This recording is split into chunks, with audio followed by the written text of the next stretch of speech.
Vamos então à nossa lição.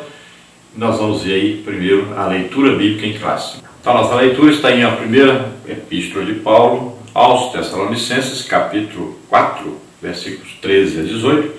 Depois o Evangelho de Lucas, capítulo 21, versículos de 25 a 27. Diz assim então, 1 Tessalonicenses 4, 13 a 18.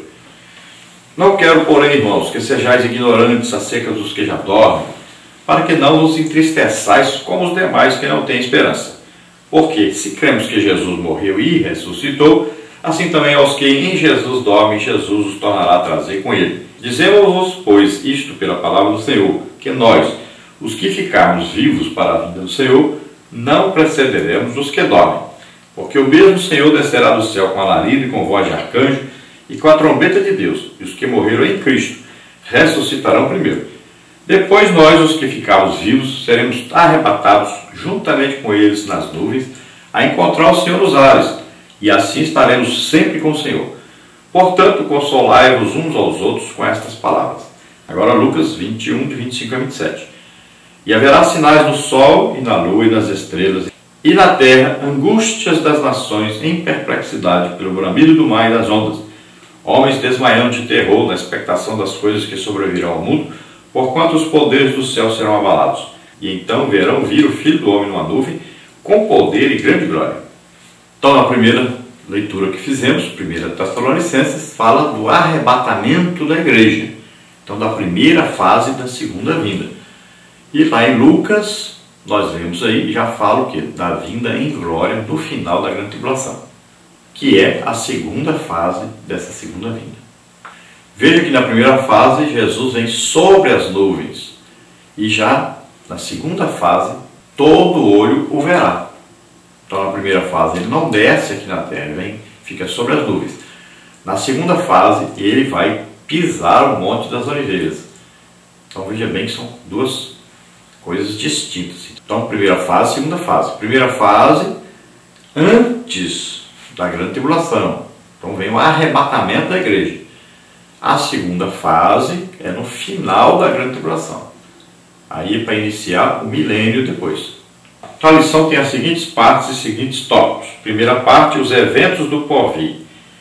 Tópico 1, fonte de predição. Tópico 2, o destino dos impérios da antiguidade. No tópico 3, sobre as diásporas judaicas. Na parte 2, nós temos aí termos bíblicos para a segunda vinda de Cristo. Tópico 1, vinda. Tópico 2, manifestação, aparição. Tópico 3, revelação. Na parte 3, nós temos aí os eventos da segunda vinda de Cristo. Tópico 1, o arrebatamento da igreja. Tópico 2, a vinda de Cristo em glória. Tópico 3, a grande tribulação. Tópico 4, o tribunal de Cristo e as bodas do Cordeiro. Vamos ver então a introdução que diz: a Bíblia mostra a segunda vinda de Cristo em duas fases. A primeira é o arrebatamento da igreja e a segunda é sua vinda em glória. Entre esses dois eventos haverá na terra a grande tribulação, o julgamento divino sobre todos os moradores do mundo, e no céu o tribunal de Cristo, seguido das bodas do Cordeiro. O nosso enfoque aqui é a fundamentação bíblica desses eventos, mas o tema escatológico não se esgota com o que trataremos e a sua continuação se dará na próxima lição. Então veja bem, nós estamos esperando o arrebatamento da igreja. Tem muita gente aí que está esperando o anticristo. Tem gente que ele pensa assim, não, só vai haver o arrebatamento da igreja no final da grande tribulação, ou no meio da grande tribulação. Então essas pessoas estão esperando quem agora? Estão esperando o anticristo assumir o governo da terra. Ao invés de estarem esperando Jesus Cristo para arrebatar a igreja, eles estão esperando o anticristo assumir o governo da terra. Coisa estranha, né? Mas veja bem, como é que Jesus vai voltar com a igreja para buscar a igreja, se ele já está com a igreja? A Bíblia diz então que ele virá o quê? Em glória, e a igreja com ele, para reinar com ele. Como que a igreja está com ele, se agora que ele veio buscar a igreja? Então, primeiro, ele buscou a igreja no arrebatamento. Depois é que ele vem para a igreja, aí em glória que ele vem, então agora, para começar o milênio. Ele já vem com a igreja, então a igreja já foi. E a Bíblia é bem clara: eu te livrarei da hora da tentação que há de vir sobre o mundo. É muito simples entender isso, né? O arrebatamento é antes da grande tribulação. Por que Jesus iria querer deixar sua noiva passar por engano, por juízos de Deus? Não. Então ele vem buscar a noiva. Antes de começar os juízos, ele busca a noiva. É o arrebatamento da igreja primeiro. Então existe aí bem claro, então, essa divisão na segunda vinda. Primeira fase, arrebatamento da igreja. Segunda fase, ele vem em glória. Nesse período entre o arrebatamento, então já teve o arrebatamento, aí começa a grande tribulação, né, que é a vinda depois da segunda fase dessa segunda vinda, que é Jesus vem no final da grande tribulação. Depois vai haver aquele julgamento, bodes e ovelhas, aí começa o milênio. Depois do milênio que tem o juízo final, né, trono branco. Então, Satanás é definitivamente lançado no lago de fogo e enxofre, onde já estão lá o falso profeta, já está a besta, né? Está lá o anticristo, e aí todos que morreram sem Cristo serão lançados no lago de fogo e enxofre também. E a igreja, e todos os salvos de todas as épocas, estão morando eternamente agora com Deus. Uma nova terra, um novo céu, né? A nova Jerusalém está ali, novo céu, nova terra, e as nações salvas estarão ali também. Então, durante essa grande tribulação na terra, 7 anos, 3 anos e meio de paz, 3 anos e meio de guerras, em cima está acontecendo o que? O tribunal de Cristo e as bodas do Cordeiro. Então nós estamos falando algumas coisas aqui, mas na próxima lição ainda vamos continuar falando mais algumas coisas sobre escatologia. A lição 12 fala sobre o mundo vindouro. Então a parte 1 aí, os eventos do porvir. Tópico 1, fonte de predição. Tópico 2, o destino dos impérios da antiguidade. Tópico 3, sobre as diásporas judaicas. Tópico 1, então, fonte de predição. Não há outra fonte de predições verdadeiras a não ser a Bíblia Sagrada, por meio da qual Deus nos diz tudo o que precisamos saber sobre os eventos do porvir.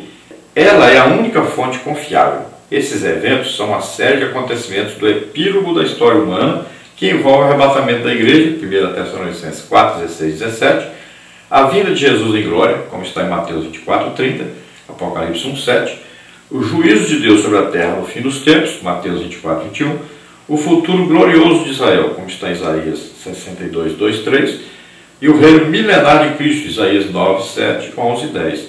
São acontecimentos anunciados desde o princípio do mundo, desde Enoque e Judas 14, até o apóstolo João, o último dos apóstolos, no livro de Apocalipse.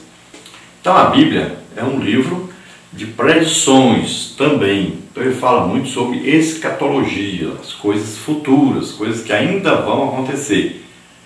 Então é um estudo de coisas futuras. Veja bem que não é só o livro de Apocalipse, temos muita coisa escrita então, no livro de Ezequiel, no livro de Isaías, né? Temos aí muita coisa escrita, tem no Evangelho de Mateus, no Evangelho de Lucas, coisas escritas sobre coisas que vão acontecer, também no Evangelho de Marcos, no Evangelho de João, né? E o livro de Apocalipse é o principal falando sobre isso. Então são revelações do futuro. Qual o dom operado do Espírito Santo para que tudo isso estivesse na Bíblia? É palavra de sabedoria, é o quê? Uma palavra dita no futuro, coisas que ainda vão acontecer. Então Deus usou pessoas para escreverem a respeito do futuro. E não existem aí predições mais importantes ou mais acertadas do que as que estão na Bíblia. O homem tem tentado aí descobrir de toda maneira, né, inventar. Tantos já inventaram que o mundo ia acabar, que não sei o que, né? Exemplo disso, Nostradamus, que enganou tanta gente, né? O mundo vai acabar no ano 2000, não sei o que, foi uma discussão, foi um alvoroço todo. Então as pessoas vivem tentando descobrir o futuro, mas está na Bíblia, o futuro está escrito na Bíblia, o que vai acontecer no futuro. Deus não diz quando é que vai acontecer, só diz que vai acontecer, e vai acontecer, porque todas as profecias a respeito principalmente de Jesus se cumpriram, né? Sobre a vinda dele. Então o que está escrito, está predito, o que era para se cumprir já se cumpriu, e o que é para se cumprir ainda vai se cumprir com toda certeza. Então a Bíblia é digna de confiança. Então você crê nisso, o que está escrito que vai acontecer mesmo. Então a Bíblia fala do arrebatamento da igreja, fala aí da grande tribulação, né? Fala aí lá em cima, está acontecendo o tribunal de Cristo e bodas do Cordeiro. Aqui embaixo, grande tribulação. Final da grande tribulação, Jesus vem em glória, vem com a igreja, vem com os anjos, né? E ele agora vai separar bodes e ovelhas, vai separar quem vai participar do milênio e quem não vai participar do milênio, que será morto, que será lançado no inferno até o juízo final. Então Jesus vai agora instaurar o milênio na terra, vai governar a terra 1000 anos. O povo especial do milênio são os judeus. A igreja está no corpo glorioso. A igreja vai ajudar Jesus nesse governo do milênio. Mas a igreja está sobre a antiga Jerusalém. Existirá o que? A nova Jerusalém, a cidade que é a nossa casa agora. Nós estamos morando ali em corpos gloriosos. Então a Bíblia diz que nós governaremos com Cristo. Agora o que nós vamos fazer durante o milênio, nós não sabemos. Só sabemos que vamos governar com Cristo. Então Jesus estará na terra governando durante o milênio. A igreja não será pessoas andando na terra, porque a igreja agora é corpo glorioso, vive na Nova Jerusalém. Na terra tem o quê? Várias nações, vários povos. Agora o povo distinto, o povo escolhido, o povo especial durante o milênio, são os judeus que sobraram ali no final da grande tribulação. O remanescente que Paulo cita lá, principalmente em Romanos, né? Então o remanescente, os judeus, os últimos judeus, esses reinarão com Cristo no milênio na terra, enquanto a igreja em corpo espiritual reinará com Cristo, mas não como pessoas aqui na terra. Então no final desse milênio, aí será o que? A guerra final. Satanás será solto, porque estava preso durante 1000 anos, tem que ser solto, ainda tentará derrubar Jesus Cristo do trono, reunirá multidões ainda, né? Uma batalha final, e no final dessa batalha Jesus destrói então os inimigos e vai começar agora o juízo final, e todos terão que ressuscitar agora. Aqueles que aceitaram Jesus, que são salvos, vão agora para a Nova Jerusalém, nova terra, novos céus. Os que não aceitaram vão para o juízo final e serão lançados para sempre no lago de fogo e enxofre.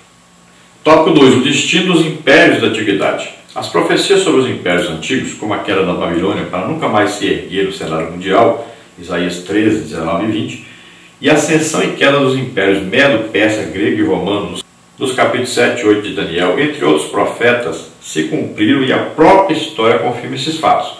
As profecias messiânicas se cumpriram com abundâncias de detalhes, como o nascimento do Messias, de uma virgem, na cidade de Belém, seu julgamento diante de Pôncio Pilatos, sua morte, sua ressurreição e a ascensão ao céu, entre outros.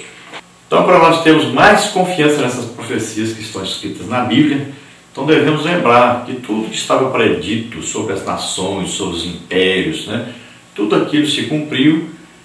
Jesus veio, como estava escrito a respeito dele, né, e ainda as profecias, então, que estão escritas para se cumprir, podem ter certeza, assim como se cumpriram aquelas, agora vão se cumprir as outras que estão previstas.